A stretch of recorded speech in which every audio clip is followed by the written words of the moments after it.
ஆமா, ஏன் லேட்டு? வேலையா வெளில போயிருந்தேன்.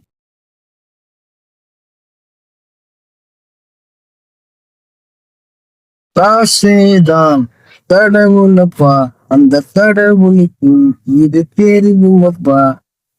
கைக்கு கை மாறும் பணமே உன்னை கை கொற்ற. என்ன எவ்வளவு ஆளா காணும்? அது யாரு? சங்கர் பாரு, சங்கர். அது கூப்பிடு. ஏய் சங்கரு, வாடா. இதோ வரனா.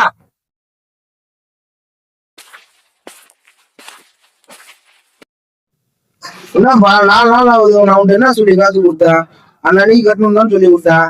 4 நாள் ஏன் பெண்டிங் போட்டேன்? எங்கன்னா ரொம்ப கஷ்டமா இருக்குண்ணா. இது பஸ் வேற விட்டாங்க, வேற ஒன்னும் வருமானம் இது இல்லைண்ணா. இதே கதெல்லாம் என்கிட்ட சொல்லக்கூடாது. நான் உன்ட்டு எப்படி காசு கொடுத்தேன்? அன்னைக்கு கட்டணும் தான் கொடுத்தேன். வாங்கும் போது எப்படி சிரிச்சிட்டு வாங்கலையோ அதே மாதிரி கட்டும் போது சிரிச்சுக்கணும். புரியுதா? சரி.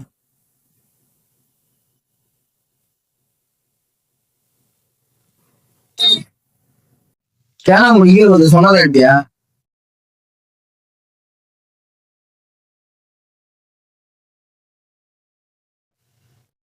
இனிமேல் பெண்டிங் போடாம கட்டணும். புரியுதா? சரிண்ணா, கரெக்டா இருந்தேன்.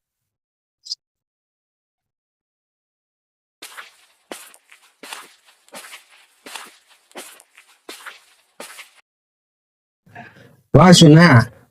நான் என்னோட ஃபைனான்ஸ் முடிக்கிறேன். 4 நாள் உங்கள்கிட்ட சொல்லிட்டு இருக்கேன். ஆமா, போட்டு கொடுங்கண்ணா. என்ன செலவு உனக்கு இப்போ? ஹெல்த் இன்சூரன்ஸ் எடுக்கணும்ண்ணா. பார்த்து போட்டு கொடுங்கண்ணா. எவ்வளோ வேணும்? ரொம்ப கஷ்டமா இருக்கு. 20,000 ரூபா வேணும். சரி, வாங்கிக்கலாம். போய்ப்பா. அப்புறம் சிவா, நீனும் பார்த்து கேட்டா கட்டு, பெண்டிங் போடாம. சரியா? அமௌண்ட் கேட்கறேன். ஆமா, கேட்டான் தான்.